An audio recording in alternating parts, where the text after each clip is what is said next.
アート、アート、アート、アートっていう入れ墨は欲しくない。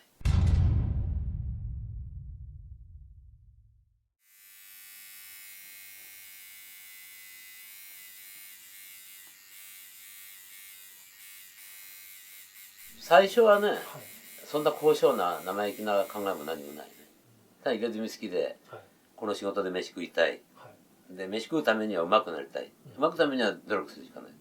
それやっていく間に、入れ墨から逆に人生学ぶんですよ。入れ墨をきれいに仕上げるためには何が大事かっていうと、まず、デッサンでしょ。デッサンっていうものがないと、次のアウトラインという仕事ができない。で、アウトラインがきちっとできないと、次のぼかしというシェーディングの仕事ができない。そのアウトラインからシェーディングからそれができて初めて今度カラーを入れるっていうのは、この全てがうまくいって初めて完成されるんですよ。人生もそれと置き換えると、まずアウトライン、人生設計みたいなもんで、まず考えをしっかりさせなきゃいけないでしょ。で、一針一針彫っていくっていうことは、1日1分1秒大事にしなきゃいけない。その1分1秒をおろそかにするっていうことが、入れ墨で言えば一針一針。それを粗末にすると、綺麗なサインができない。そういうことを考えていくと、まず、何をやらなきゃいけないかって言ったら、今を大事にすればいい。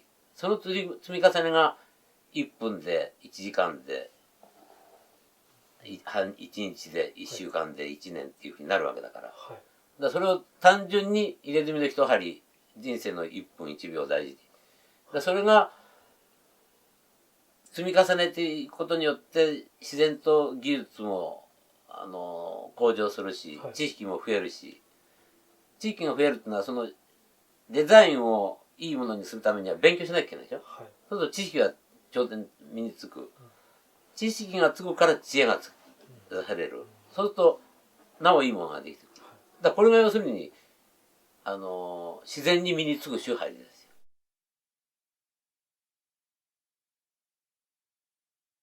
師匠から学ぶのが宗ですよ。守る。伝統をね、教えてもらって守ることが宗。で、その守ったことを守り続けていったんでは、文化生き物だから生きていかないわけでしょ。進歩しないから、それを伸ばしていくためには、教えてもらったことをまず破らなきゃいけない。これは裏切りじゃなくてね、師匠を超えろというよく言葉があるけど、それが歯なんだよね。で、宗で歯ができたら今度、そこからさらに自分を今度乗り越えない。そこまではいけない。理ですね。そこまではいけるのかどうか、いけた人いるのかどうか、それは俺もわかんない。まだ俺も歯の途中だと思ってるから。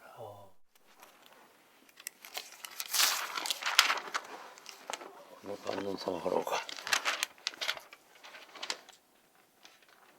どっちがいいかな。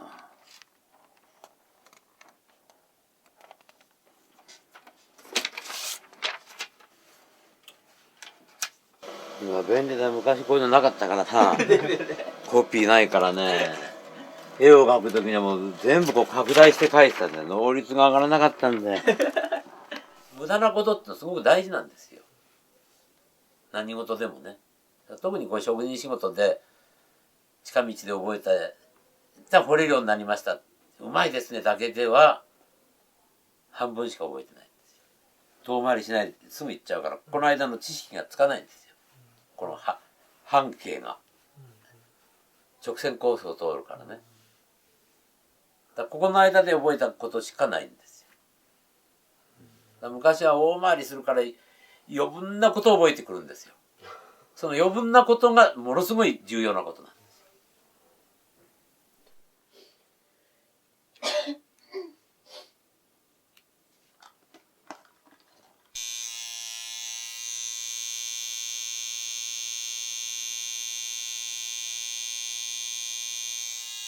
技術さえあれば掘れますよ。でも同じようにできないんです。味が落ちるんです。だからそれはプロ的な目で見ると誰が見ても分かるんだけど、もうなんて言っていいのかな、これ職人の目で見ないと分からないんだけど、そこが職人の、個性じゃないかな。一人一人の。いいとか悪いじゃなくて。だから、コピーの方が上手な場合もあるんですよ。はい。オリジナルよりも、はい入れ墨の場合はね。はい。だけど、味としてはコピーの方が悪い。コピーはどこまで行ってもコピー。本物の良さには勝てないね。だからそれがうまいとか下手とかっていう問題じゃなくて、はい、良さ悪さっていう問題。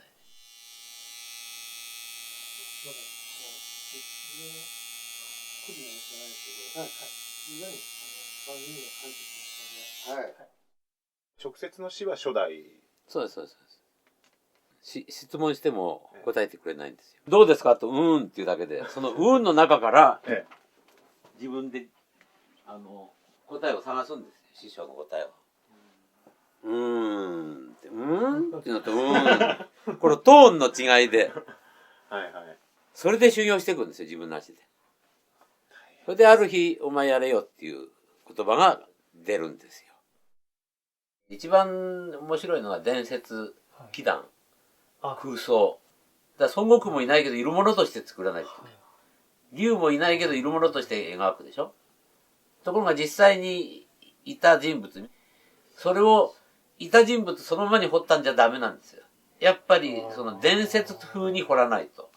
嘘を本当らしく、本当を嘘らしくして、初めて入れ墨ができる。どういう風に仕上がりますかって言われても、答えはわかりませんなんです。で、今度はどこに、胴体がどうなっていきますかってわかりません。当日来て、こう立ってもらって書くまでわからない。俺の頭の中で。その時その時が大事だから、その時のインスピレーションだけしか。だからあらかじめ先のことを決めて、下絵を作ってっていうと、その時がなくなっちゃうから、考えない。だから面白いものが出来上がってる。だけど逆に言うと、その分だけ知識がないと進んでいかない。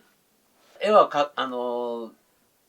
バカでも描いてれば描けるようになった。ただ、知識っていうのは本を読まなきゃ覚えてこない。で、本も、間違ったこと書いてある本たくさんあるんですよ。そうですよね。間違いが分かるようになるまで読まなきゃダメ。お客さん、うんぬんっていうよりも、もう、そのものですからね、対象が。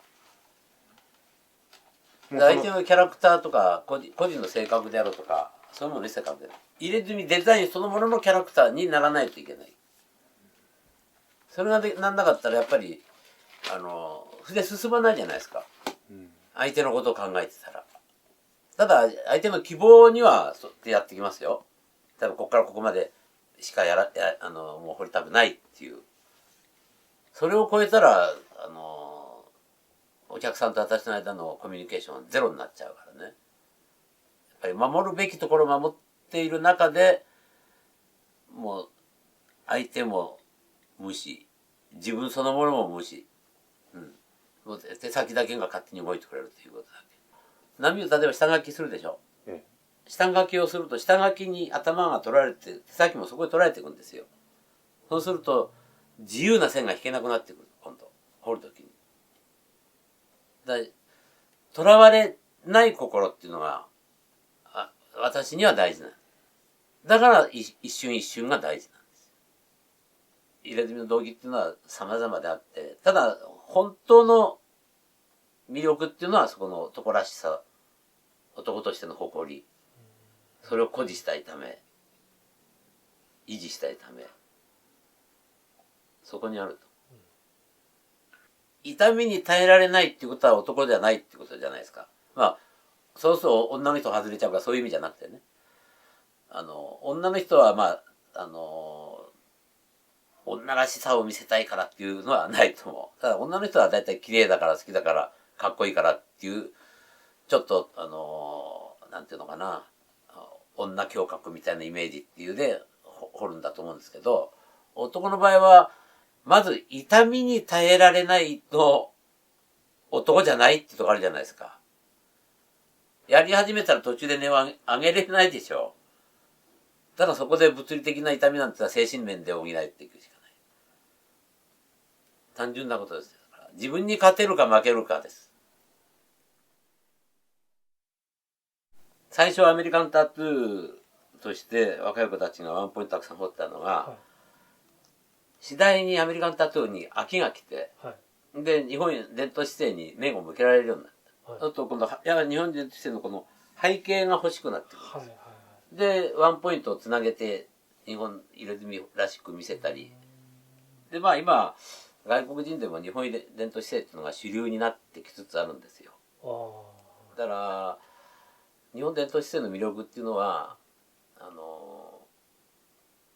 まあ日本の入れ墨の歴史の長さだと美意識だと思うんですけどね、入れ墨に対する。だから人間の体を知り尽くした上でどういう形で入れ墨を彫ったら一番美しいかっていう様式美、入れ墨様式美っていうものを発見したのが日本人とあとポリネシア人だと思うんですよ。さあまあポリネシアとか要するにミクロネシアとかね、あっちの方の南洋の人たちの、彼らの入れ墨っていうのもやっぱり綺麗な形で人間の体に合った。トライバルはあれなんですよ。今のはもう単なるコピーのコピーのコピーのコピーでなんだかわからないんですよ。意味がない。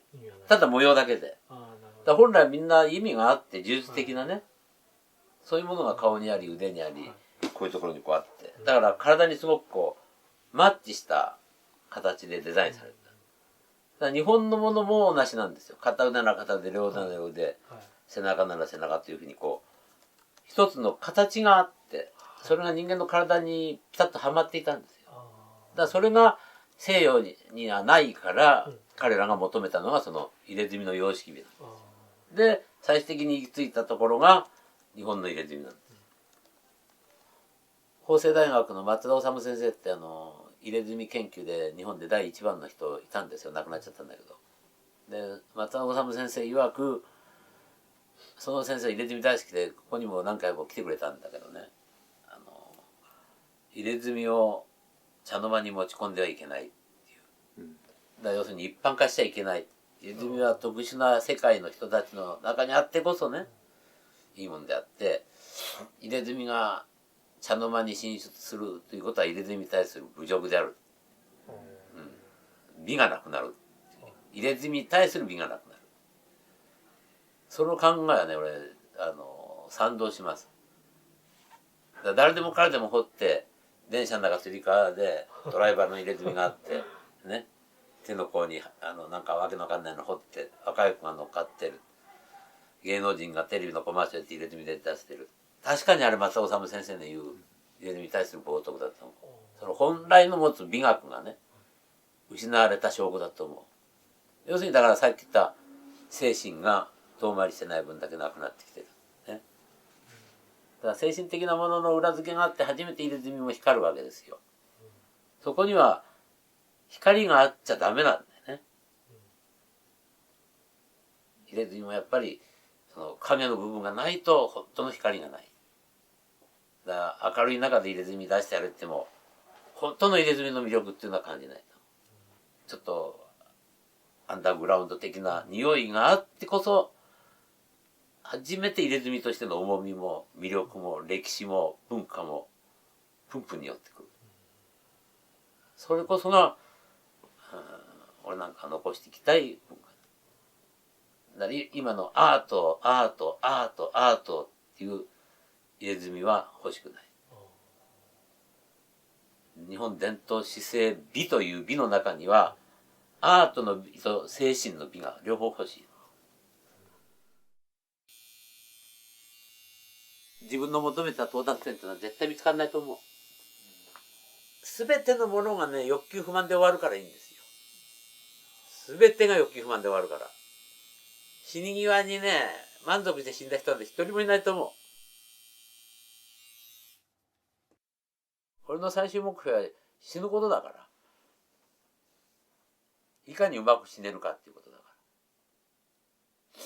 っていうことはうまく死ねるかっていうことはいかに人からは惜しい人を亡くしたなって言われるかってことでしょう。ってことはいかにうまく生きていかなきゃいけないか。